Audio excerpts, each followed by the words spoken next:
서울 강서을 3선 중진이 되셨습니다. 민주당 정책위 의장 새로 맡게 되신 진성준 의원 모셨습니다. 어서 오십시오. 네, 안녕하십니까. 연일 바쁘시죠? 네, 바쁩니다. 일단 3선 축하드립니다. 이제 상임위원장. 글쎄 저희 당의 관행으로는 네. 뭐 주요한 당직을 맡은 분들은 또 상임위원장을 안 맡아요. 국회직과 당직을 좀 구분해서. 예. 그래서 상임위원장을 맡았다가도 주요 당직 뭐 이를테면 사무총장이나 정책위 의장에 발탁되면 네. 상임위원장을 내려놓고 네. 당직을 수행하기도 하고 그랬습니다. 그러면 상임위원장 못하고 일만 많은 정책위 의장 맡게 되시는 건가요? 뭐 그럴 수도 있지 않냐 하는 생각이 들더라고요. 일단 영수회담이 지금 가장 뜨거운 쟁점이 되고 있습니다. 하루도 못 가서 서로 또 비판하는 상황이 돼버렸다. 이제 이런 언론의 평가가 나오고 있는데 윤 대통령 결국 뭐 그냥 마이웨이 입장 밝힌 거 아니냐 이런 평가도 있습니다. 현장에 직접 계셨는데요. 좀 직접 만나보니까 윤석열 대통령 좀 어떤 분인 것 같습니까?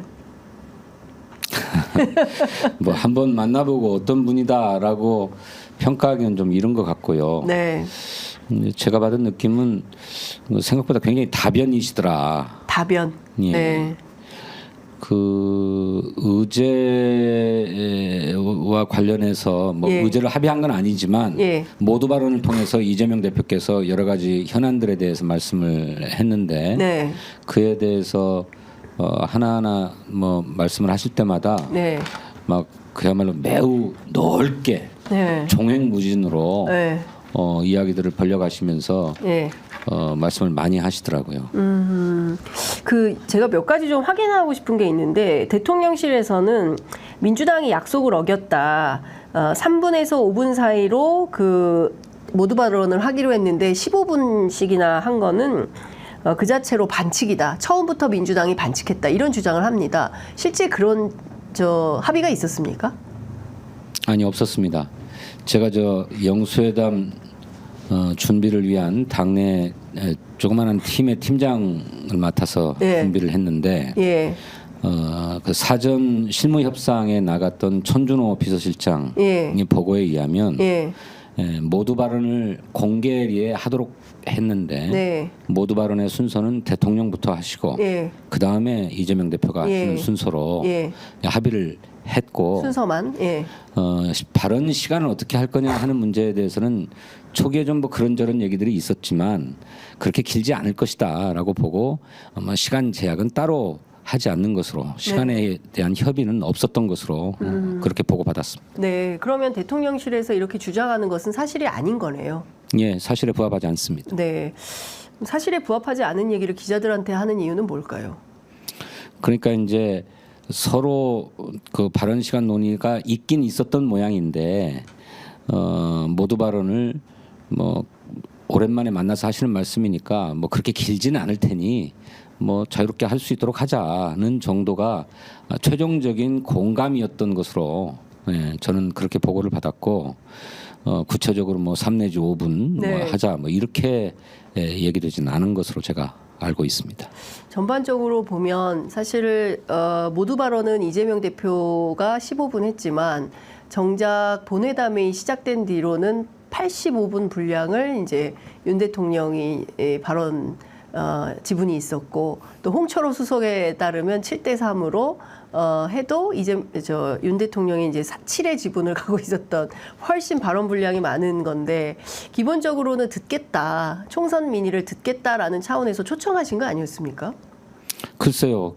뭐 많이 듣겠다. 네. 그리고 또 뭐 의제에 대한 제한도 두지 말고 네. 어떤 문제든지 다 자유롭게 이야기하자.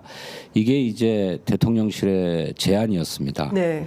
이제 저희들은 그래도 2년여 만에 만나는 영수회담이니만큼 또 총선에서 나타난 국민의 민의도 있고 네. 또 지금 민생 경제가 너무 힘들기 때문에 예. 이에 대한 합의도 좀 이루어서 성과를 좀 내놓자라는 뜻으로 다뤄야 될 의제도 구체적으로 제안하고 또 이 의제에 대한 대통령의 사전 검토 의견도 좀 주어서 합의할 수 있는 것을 최대한 좀 만들어내자라고 하는 입장이었는데 검토 의견도 주지 않았고 또 뭐 의제 제안도 구체어 두지 말자라고 하는 것이 대통령실의 입장이어서 뭐 자유롭게 이야기하자고 하는 것이었는데 뭐 대통령은 모두 발언에서 제기된 이재명 대표의 요구, 네. 요청에 대해서 다 답변하고 싶었던 것 같아요. 그런데 그 답이 막 아까 말씀드렸던 것처럼 한 의제에 대해서도 굉장히 길게 여러 이야기들을 했기 때문에 잠깐 뭐 말씀을 하다 보면 조금 쉬는 틈도 있는 것 아니겠습니까? 네네네네. 잠깐 끊어지는 틈이나. 그래서 그 의제에 대한 진위가 무엇인지 대통령의 입장을 확인하면 네. 이재명 대표가 다음 의제는 어떻게 생각하십니까? 네. 이렇게 짧게 묻는 방식으로 예. 대통령의 입장을 확인하고자 했어요. 예. 그럼에도 불구하고 예. 대통령의 말씀이 길어도 예. 중간에 뭐 이재명 대표가 자르고 예. 이제 됐고 이제 다른 얘기 뭐 이렇게는 하지 않고 네. 충분히 발언하시도록 이제 뭐 배려하고 예우하고 뭐 이런 분위기에서 진행되었습니다. 그러면 이재명 대표가 충분히 듣고 오신 겁니까? 많이 들은 셈인데 네. 이재명 대표는 모두 발언에서 제기했던 그런 국민적인 관심사에 대해서 대통령의 의중을 정확하게 확인하고 싶어서 네.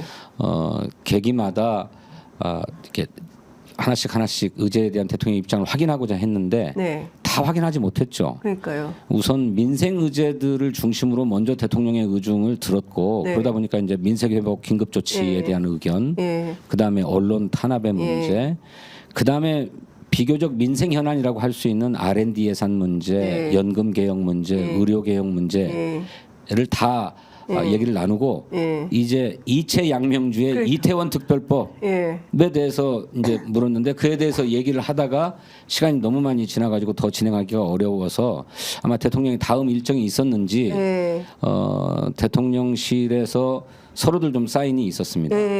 뭐 이러면서 이제 마무리할 수밖에 없었는데 그렇게 정치적 현안에 대해서는 뭐 미처 비공개 회담에서 논의하지도 못한 채 마무리되어야만 했죠. 그러니까 기본적으로는 그러면 민생 의제 그다음에 언론 탄압 R&D 뭐 이 중에서 하겠다는 건 뭐였습니까? 대통령이 야당의 뜻, 국민의 뜻을 받들어서 추진하겠다.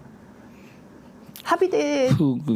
그럴 만한 게 없고 오히려 정부가 추진하고 있는 의대 증원 문제에 대해서는 민주당이 오히려 그런 방향에 동의한다.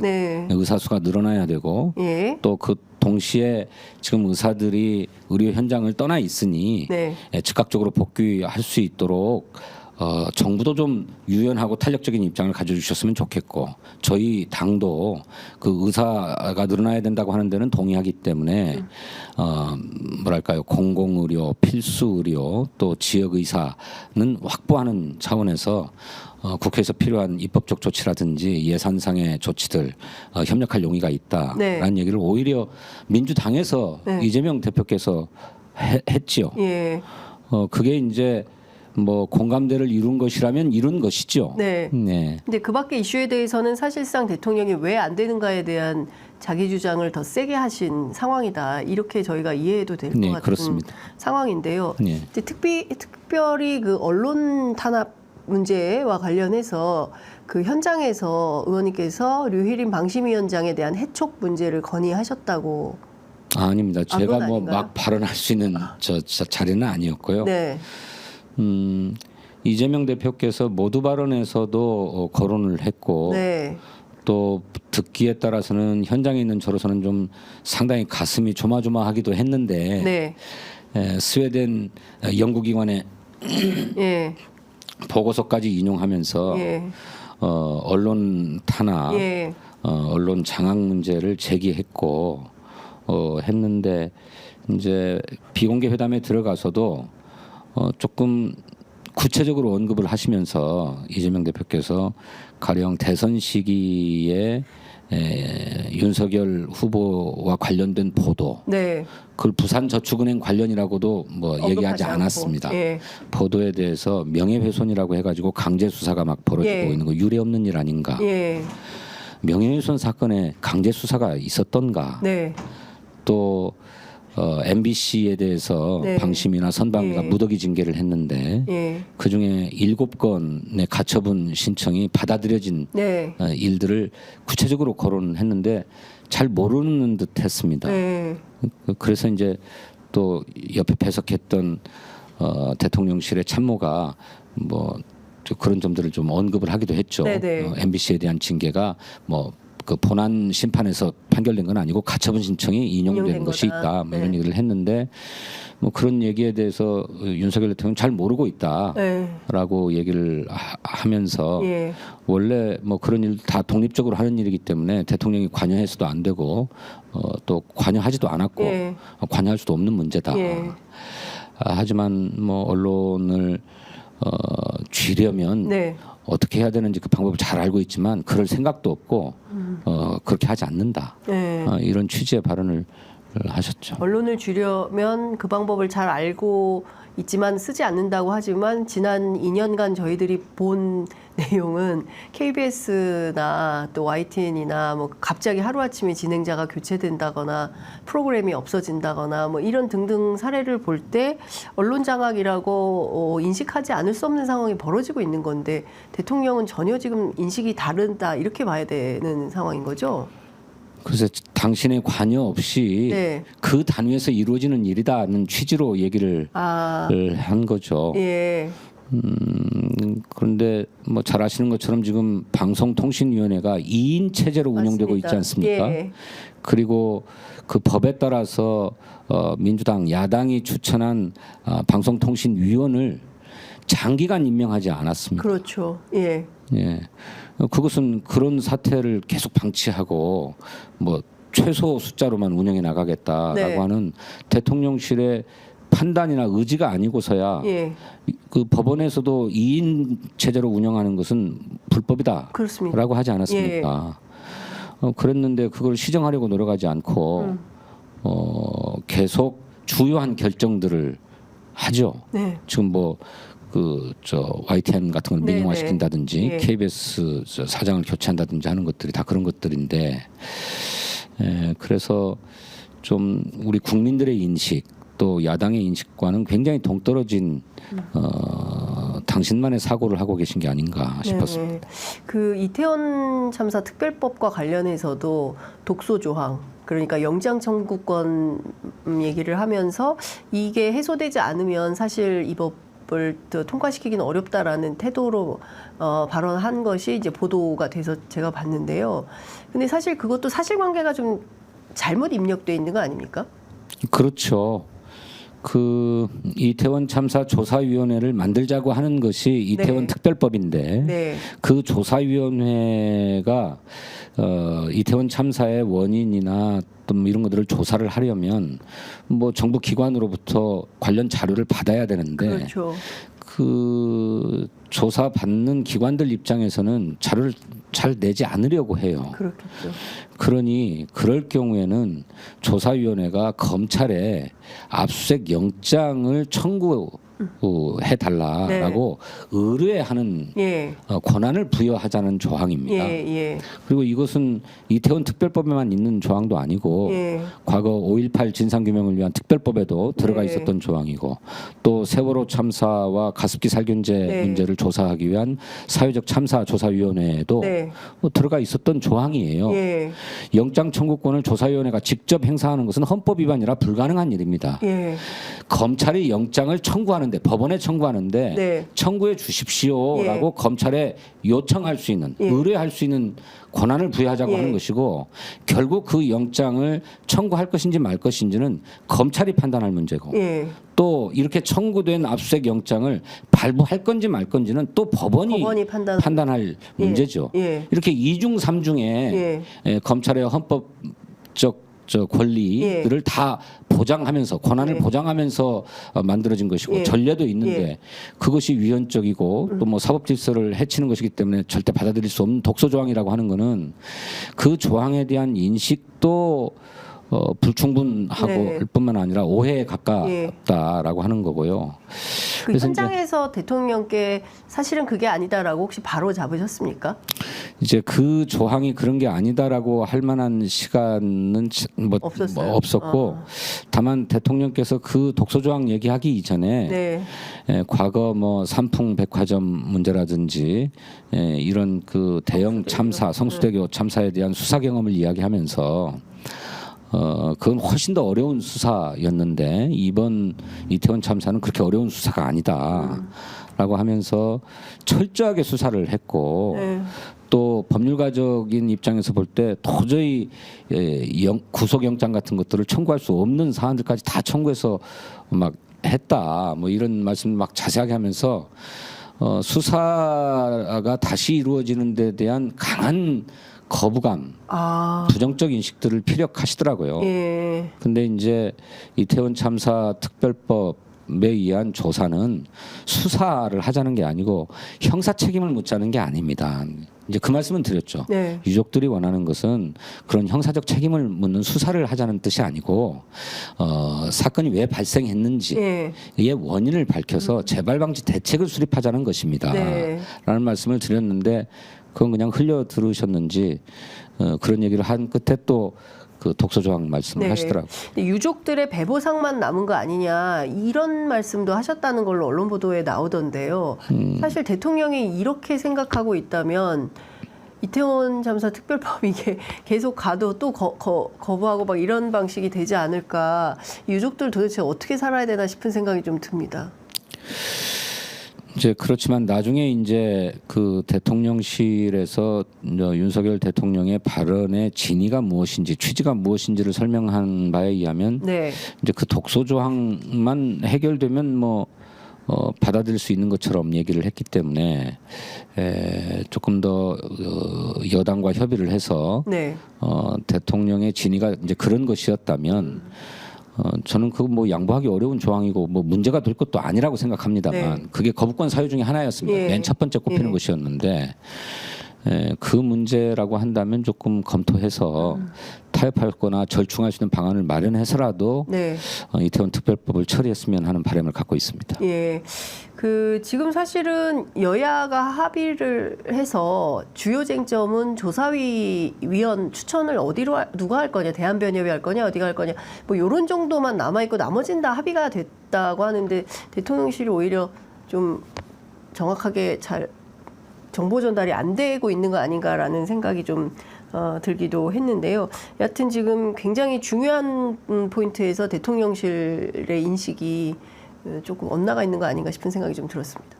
예, 그래서 결국 이태원 특별법을 수용할 수 없다는 말씀을 네. 뭐 수사는 안 된다라든지 네. 또 뭐 그 법안에 있는 그런 조항들을 들어서 강하게 피력한 것이라고 저는 현장에서 인식했어요. 네. 걱정입니다. 하루가 지나고 지금 사실 이제 서로 공방전을 하게 되면서 사실상 영수회담 이후의 그 태도는 EBS 압수수색 그리고 또 하나는 성남FC 후원금 의혹과 관련해서 검찰 측 증인이 155명에서 410명으로 늘었다.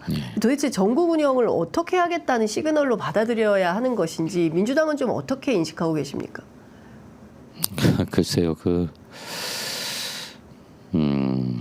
이게 전국을 좀 풀기 위해서 영수회담을 한 건데 증인을 뭐 더 신청하고 네. 또 EBS를 압수수색하고 한 것이 대통령의 의중이라거나 네. 대통령실의 의지에 따른 것이라고 얘기 않겠죠. 예, 그렇죠. 그건 그냥 수사 논리상 네, 또 공판 논리상 예, 불가피한 조치다라고 얘기하겠지요. 네, 그런데 그것을 그렇게 볼 수 있는 국민이 어디 있겠습니까? 예, 영수회담이 잘 안 되었으니 그러면 또 다시 언론 탄압 또 이재명 대표 죽이기 네, 모두를 강화해야 되겠다라고 예, 하는 정치적인 계산 뭐 이런 것이 작동한 게 아니겠느냐라고 인식하지 않을 수 없지요. 예. 예, 참 여야가 극한 대결 국면으로 가는 게 아니냐 하는 우려를 감출 수 없습니다.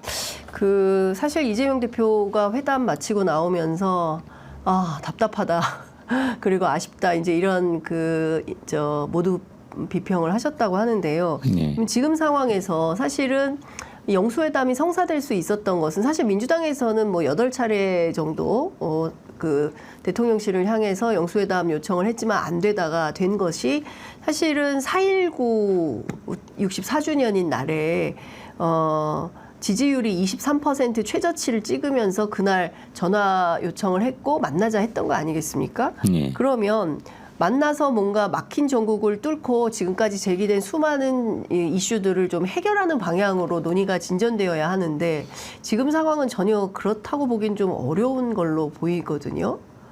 예, 그렇죠. 영수회담을 통해서 뭔가 돌파구가 마련될 것이라는 기대가 네. 우리 국민들 사이에 아주 컸습니다. 네. 그 영수회담 보도에 대한 시청률도 굉장히 높았다고 네. 그러는 것 같아요.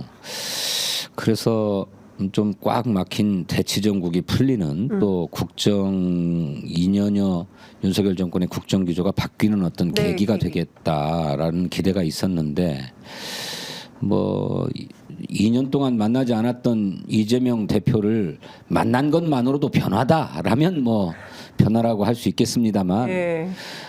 그러기에는 국민의 사정이 너무 절박하죠.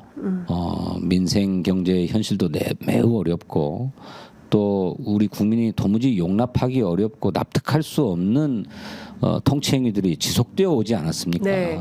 근데 이것을 이제 바꾸겠다라고 하는 분명한 의지를 이번 영수회담에서 확인해 보기를 국민 바랬고 또 저희 민주당도 바랬던 것인데 그게 전혀 확인되지 않았기 때문에 네.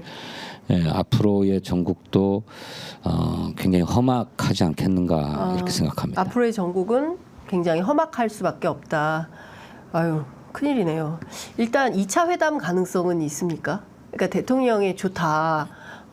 협치의 출발이다. 다음에는 국회 사랑제에서 만나자. 이런 제 입장을 밝혔다고 하는데 실제 성사 가능성은 얼마나 있다고 보십니까? 글쎄 이제 만나자고 하면 못 만날 것이야 없겠지요. 네. 그리고 뭐 두 분도 뭐 앞으로 뭐 여러 계기와 다양한 형식을 통해서 만나자라고 하는 데는 뭐 공감을 했으니까 네. 만나자면 뭐 못 만날 것은 없을 것입니다만. 네. 근데 이렇게 각자 자기 할 말만 하고 헤어지는 회담이 반복되고 거듭된들 네. 그 국민에게 어떤 희망을 드릴 수 있겠습니까? 네. 점점 더 골은 깊어지고 네. 얘기해야 안 된다는 생각만 깊어질 것 아닙니까? 네. 물론 이제 그러다가도 여러 번 만나다 보면 네. 뭐 합의될 수 있는 대목도 나오고 뭐 그럴 수도 있겠지요만은 계속 이런 식이라면 그 국민을 희망 고문하는 거다 그렇게 생각합니다. 예. 그러니까 뭐 좀 의제가 좀 좁혀지고 어떤 부분에 대해서 합의가 되면 그때 만날 수 있지만 그게 아니라면 그냥 단순 만남을 위한 만남이라면 의미가 없다. 할 필요 없다 이렇게 큰 생각하십니까? 의미를 찾기 어렵죠. 예. 네. 그 앞서 이제 앞으로 상당히 험악해질 수밖에 없다라고 이제 그 예측을 하셨는데요. 지금 당장 5월 2일 내일입니다. 이제 최수근 상병 그 의혹 사건과 관련된 사망 사건과 관련된 특검법이 이제 자동 부의돼서 특별 처리를 하게 돼 있는데 내일 국회는 열리는 겁니까? 어떻게 되는 겁니까? 예, 뭐 열기로 했다, 뭐 이런 얘기를 아직 듣지는 못했습니다만, 네. 국회의장께서 계속 여야 간의 합의를 종용할 뿐, 네. 소집권자로서의 소집 의지를 밝히고 있지 않은 채 네. 해외 순방에는 또 나가시겠다고 해서 예. 정말 걱정이 큽니다. 국회의장께서 결심만 하면 네. 뭐 짧은 시간입니다. 의안이 많지 않기 때문에 그렇게 절박한 현안인 뭐 그 최혜병 특검법과 전세 사기 특별법 뭐 이런 정도만 처리하면 네. 얼마든지 좀 홀가분한 입장에서 예. 국회의장께서도 마지막 순방을 하실 수 있을 터인데 네. 계속 여야 합의만을 종용할 뿐 소집하겠다. 또 안건 처리하겠다는 입장을 내놓지 않고 계시니까 네. 굉장히 답답합니다.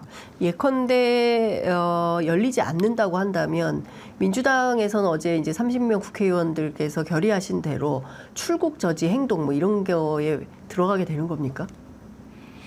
예, 그럴 의지가 충만합니다. 그렇게 해서라도 예. 국회의장의 발걸음을 돌리고 네. 국회를 반드시 소집해야 되겠다라고 하는 의지가 저희 민주당 의원들에게서는 큽니다. 네. 근데 이제 그게 얼마나 볼썽사나운 모습이겠습니까? 네. 그러기 전에 국회의장께서 결단해 주시라 네. 말씀을 드리는 것이죠. 근데 사실 이제 제가 오늘 아침 홍익표 원내대표가 라디오 출연해서 한 얘기를 들어보면 일단 열기는 할 것 같다. 열기는 할 것 같은데 의제를 가지고 표결까지 할 수 있을지는 모르겠다. 다만 저 최혜병 사건도 그렇고 또 다른 여타 사건도 국민의힘의 동의를 얻기 어려우니 그냥 민주당 단독 표결 처리하는 걸로 해야 되지 않겠냐라는 입장을 밝힌 바 있는데요. 그 가능성도 있다고 보십니까? 국회법에 따른 회의 진행 절차를 보면 네. 회의가 일단 열리면 예. 의사일정 변경 동의라고 하는 것을 예. 국회의원 20명의 연서로 제출할 수 있어요. 아, 의사일정 변경 동의. 예. 그래서 아직 의안이 없으니 예. 이런 의안을 올려서 처리합시다. 아, 예. 라고 의사일정 변경 동의를 할 수 있죠. 그 현장에서 바로요. 예, 의견을 낼 수 낼 있단 수 말씀이죠. 있다. 예. 그러면 국회법에는 그 의사일정 변경 동의를 채택할 건지 말 것인지를 바로 표결에 붙이도록 되어 있습니다. 예. 그래서 과반 예. 찬성으로 출석 의원의 과반 찬성으로 그 의사일정 변경 동의가 받아들여지면 채택되면 그 안건이 상정되는 거죠. 예. 상정해서 표결 처리하면 예. 처리할 수는 있어요. 아, 그렇게 그런데 이제 이것도 또 국회의장의 예. 사회권 중에 하나여서 예. 과거에도 저희 민주당이 의사일정 변경 동의를 했습니다만 예. 표결에 붙이지 않고 다음에 논의하겠다로 넘어간 적도 있었습니다. 김진표 의장이요. 예. 예. 표결에 붙이지 않고 다음에 논의하겠다. 예, 이번에도 그렇게 되면 어떻게 되나요? 그럼 그러면 아무것도 안 될 수도 있겠네. 안 되는 거죠. 근데 그 국회의장님도 사실은 국민들로부터 표를 받아서 의장이 될 수 있었던 거 아니겠습니까? 네. 물론 이제 투표는 국회의원들이 했지만 네.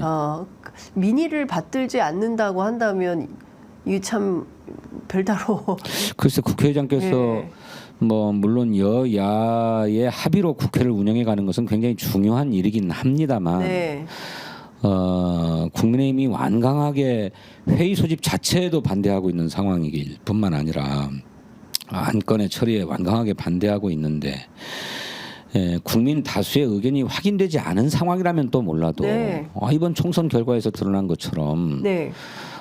수많은 국민들이 네. 뭐 여론조사는 말할 것도 없고 예. 최혜병 특검법은 반드시 통과돼야 된다라고 얘기하고 있는데 이거 합의되지 않았으니 못하겠다라고만 하실 일인가 싶습니다. 그게 국회의장으로서 정말 바른 모습인지 네. 저는 이해할 수가 없어요. 국회라고 하는 것이 국민이 선출한 대표들이 모여서 그게 국가적으로 중요한 문제를 결정하는 곳 아닙니까? 네. 그러면 국민의 뜻을 받들어야죠. 예. 또 국민을 대신해서 그 대표권을 위임받은 국회의원들 다수의 뜻을 따라 주셔야죠. 네. 그러니까 참 납득하기 어려운 일들이 계속 벌어지고 있다 이렇게 말씀을 좀 드릴 수밖에 없을 것 같습니다. 이것 좀 여쭤볼게요.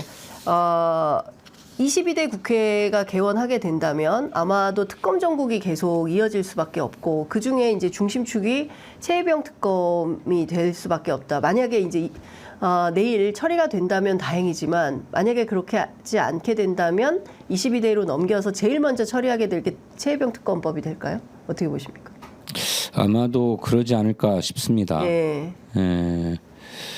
뭐 만약에 이제 표결을 해서 이제 최혜병 특검법이 국회를 통과하면 이제 대통령이 공포해야 되는 절차가 남아 있는데 예. 대통령이 거부권을 행사할 가능성도 있지요. 예. 그러면 이제 국회에서 다시 제2 표결을 해야 되는데 네. 그게 5월 2일 날 본회의가 열려서 일단 최혜병 특검법이 처리가 되면 네. 대통령이 거부권을 행사해서 국회로 돌려보낸다고 해도 5월 28일 날 다시 한번 본회의를 열어서 재의 표결을 할 수는 있습니다. 네. 그런데 그 재의 표결할 수 있는 시기도 뭐 잡을 수가 없다면 예. 그냥 21대 국회 임기 만료로 폐기될 거예요. 최혜병 특검법이. 예. 그러면 그러면 다시 또 22대 국회에서 다시 발의해야죠. 네. 발의하고 예. 상임위원회 심사를 거쳐서 예. 다시 본회의에 올라가야 되는 예. 이런 절차를 밟아야 되는데 아마도 1호 법안이 그 최혜병 특검법이 되지 않을까 그렇게 생각합니다. 그런데요, 의원님 지금 보면 최혜병 특검법 있죠. 그다음에 김건희 여사 관련된 특검법 있지 않습니까? 여기에는 그냥 비단 주가 조작뿐만 아니라 뭐 명품백, 그다음에 양평도로 뭐 이런 게 다 포함이 되는 일종의 종합 특검이 될 수밖에 없고 한동훈 특검법 있고요. 그다음에 대검 디냅과 관련된 이것도 특검이 필요하다고 하고 이화영 사건도 특검을 해야 된다고 하고 고발 사주도 이거 특검해야 된다고 하고 이 특검이 줄줄이 있는데 이 많은 특검들을 다 어떤 순서대로 어떻게 해야 된다고 보십니까? 글쎄요. 수사기관이 그런 공정한 잣대를 가지고 불편부당한 잣대를 가지고 수사를 철저히 하면 네. 뭐 특검을 그렇게 막 할 일이 있겠습니까? 예. 그럴 일이 아닌데 예. 정말로 상상할 수 없는 일들이 막 벌어지고 있기 때문에 예. 그리고 그것을 검찰의 손에 맡겨둘 수 없기 때문에 이제 특검 요구가 제기되는 것 아니겠습니까? 네. 그걸 뭐 지금 뭐 당장 어떤 게 1번이고 2번이고 뭐 예. 순서를 따지긴 어렵겠습니다만 네. 국회가 할 수 있는 일들이라면 뭐 국정조사, 뭐 국정감사, 또 하다못해 청문회, 예. 또 뭐 그런 것이 안 된다면 특검으로까지라도 그런 진상을 명명백백하게 밝혀야 될 그런 사안들이다 그렇게 네. 생각합니다. 조국혁신당에서는 한동훈 특검법을 1호 법안으로 하겠다라는 입장인데요. 근데 사실 여기 12석 밖에 없기 때문에 민주당의 협조가 좀 필요한데 민주당에서는 이 한동훈 특검법에 대해서 좀 어떤 입장일까요? 아예 그냥 일반 의원처럼 다루면 될 문제라고 생각합니다. 저는 네. 한동훈 특검법이 예. 아까 여러 가지 사건들도 언급하셨습니다만 우리나라의 사법 정의를 예. 분명하게 세우는데 꼭 필요한 법안이라고 생각합니다. 이를테면 비슷한 사안인데 네. 또 어떻게 보면 더 엄중한 사안인데 네. 이를테면 조국 대표에게는 아주 가혹하게 수사를 하고 네. 또 한동훈 대표에게는 뭐 무혐의로 그냥 넘어가고 예. 이러면 이게 사법 정의라고 할 수 있습니까? 뭐 그렇죠. 사법 정의를 떠나서 그냥 공정하다고 할 수 있습니까? 네. 같은 잣대로 똑같이 수사해야 옳은 거죠. 네. 그게 공정한 거죠. 예. 저는 그런 차원에서 검토해야 될 일이다 이렇게 생각합니다. 네. 그러면 뭐 이것도 같이 다룰 수 있겠다라는 생각이 좀 드네요. 그죠? 그러고 이 문제는 좀 어떻게 보십니까? 어쨌든 22대 국회에서 뭐 중요한 거는 이제 민생과 관련된 것이기도 한데요. 25만 원 대통령 거부를 해버렸어요. 사실상. 그러면 이거는 그냥 없던 일이 되는 것이냐? 민주당은 이 문제를 어떻게 해결할 입장이실까요? 이제 정부가 예산을 들여서 국민을 지원하는 일은 네. 기본적으로 행정부가 해야 될 일이죠. 예. 그런데 이제 대통령이 행정부 수반으로서 그 민생회복 지원금을 그렇게 하기는 어렵다라고 하는 입장을 분명하게 했으니 예. 이제 민주당으로서는 국회에서 이것을 이행할 수 있도록 하는 방법이 없겠는지를 찾아봐야 되겠습니다. 근데 이제 잘 아시는 것처럼 국회에서는 정부에게 법률로 이행을 네. 의무화하거나 예. 책임을 지을 수 있는 일밖에는 더 할 게 없으니 예. 무슨 법률 제정을 통해서 네. 또는 법률의 개정을 통해서 민생회복 지원금을 국민께 드릴 수 있는 방안이 예. 있겠는지를 연구해야 될 일이라고 생각합니다. 예.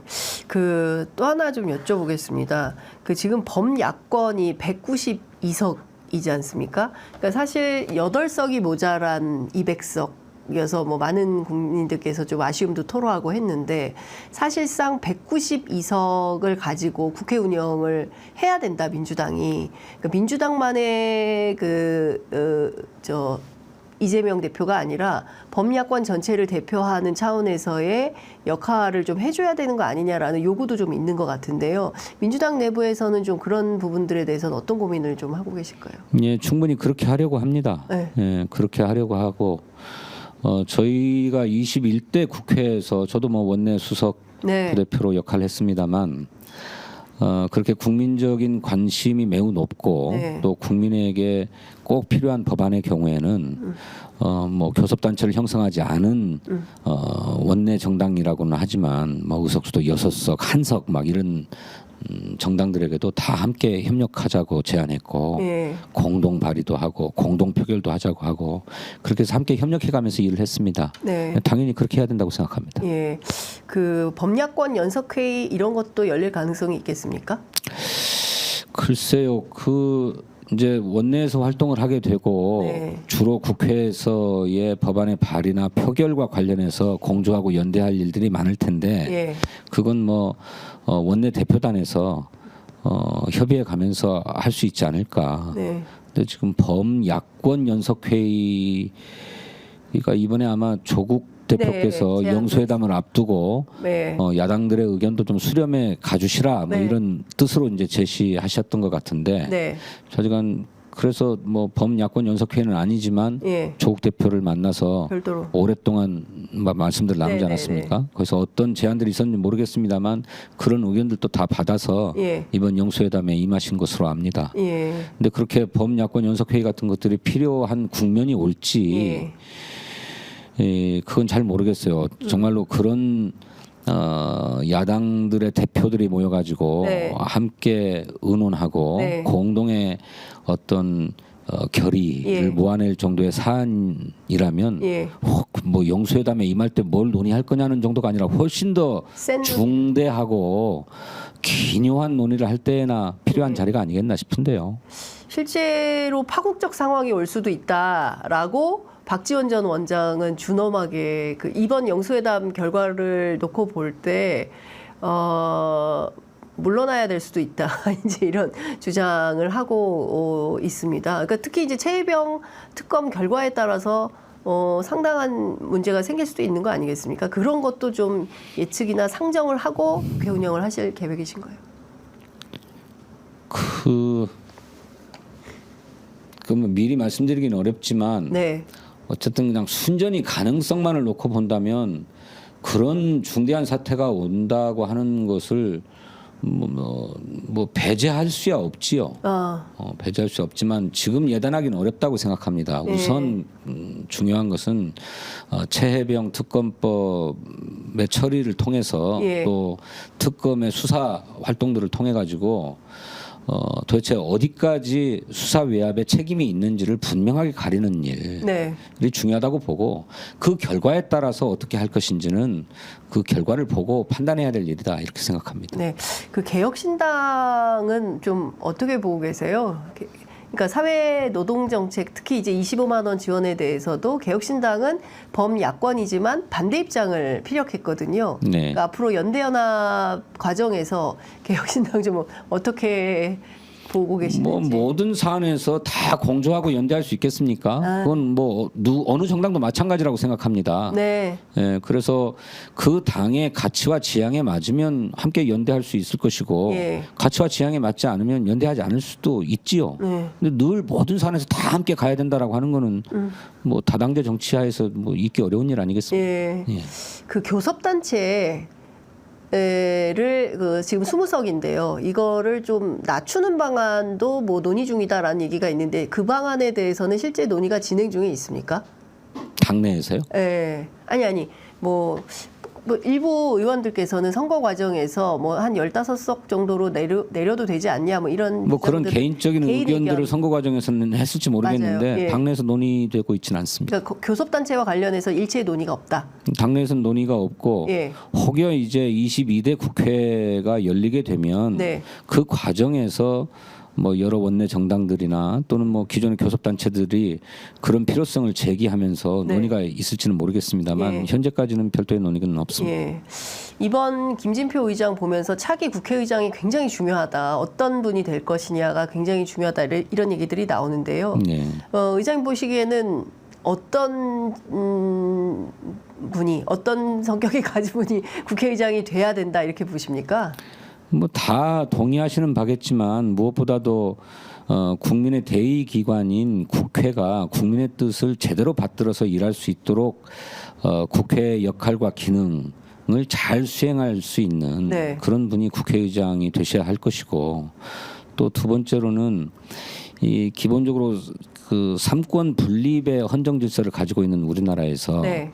입법부와 행정부 간에는 항상 긴장 네. 관계에 있을 수밖에 없는 거죠. 네. 감시 견제를 기본으로 하고 있는, 행정부에 대한 감시 견제를 기본으로 하는 게 입법부의 사명인데, 그 입법부가 행정부에 의해서 쉽게 무시되고 네. 쉽게 유린되기도 했습니다. 가령 대통령이 무려 5번에 걸쳐서 9개 법안에 대해서 거부권을 행사했어요. 예.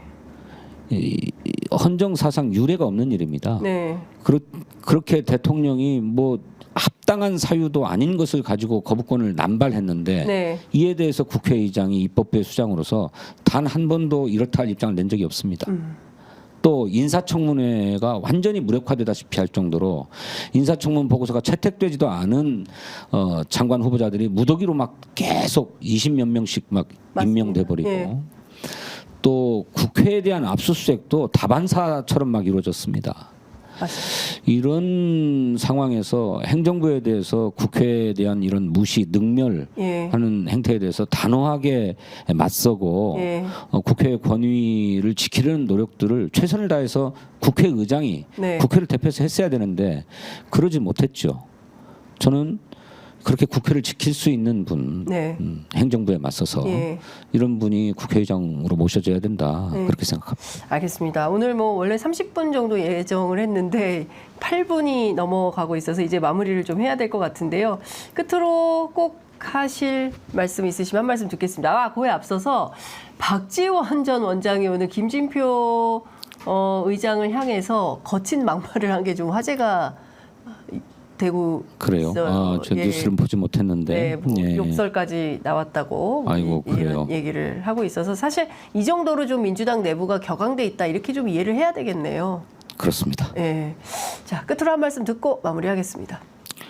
글쎄 뭐 특별히 드릴 말씀이 없습니다. 이번 영수회담에 배석한 사람으로서 사전 실무 협상 과정에서 의제 조율이 이루어지지 못했기 때문에 사실 큰 기대는 하지 않았고, 그래서 회담에 임하는 최종적인 입장으로 총선에서 나타난 민의, 또 이 절박한 민생의 현실을 가감없이 충실하게 전달하고 오겠다.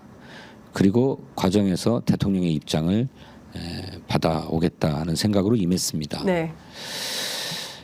저희들이 예상하고 또 목표한 대로 영수회담은 했습니다만, 결과론적으로 보면 우리 국민에게 드릴 아무런 소득과 선물이 없었기 때문에 이 점을 너무 안타깝게 생각하고 또 죄송스럽게 생각합니다. 언제까지 이런 상황이 계속될지 참으로 답답하고 또 막막하기도 한데, 그럼에도 불구하고 우리 국민들께서 포기하지 않으셨으면 좋겠습니다. 지난 총선 때 그래도 민주당에게 힘을 모아주셔서 이 나라를 나라답게 바로 세워달라라고 하는 요구를 해주시고, 도탄에 빠진 민생을 구해달라 이렇게 얘기해 주셨던 것처럼, 그야말로 그럼에도 불구하고라고 하는 정신으로 함께 끊임없이 두드리고 요구하고 해나가자 하는 그런 당부 말씀을 우리 국민께 드리고 싶습니다. 네. 이번 총선에서 드러난 민심은 정말 일 잘하는 국회, 그리고 대통령실을 향해서 똑바로 야무지게 문제 제기하고 방향을 좀 바꿔줄 수 있는 그 가능성이 얼마나 있을지 모르겠지만, 이대로는 진짜 못 살겠다는 거거든요. 많은 국민들께서. 그래서 그런 차원에서 또 의장님께서 많은 역할을 해주시라고 기대하면서 오늘 말씀 여기까지 듣도록 하고요. 다음 기회에 또 모셔서 말씀 듣도록 하겠습니다. 오늘 네. 말씀 잘 들었습니다. 고맙습니다. 고맙습니다.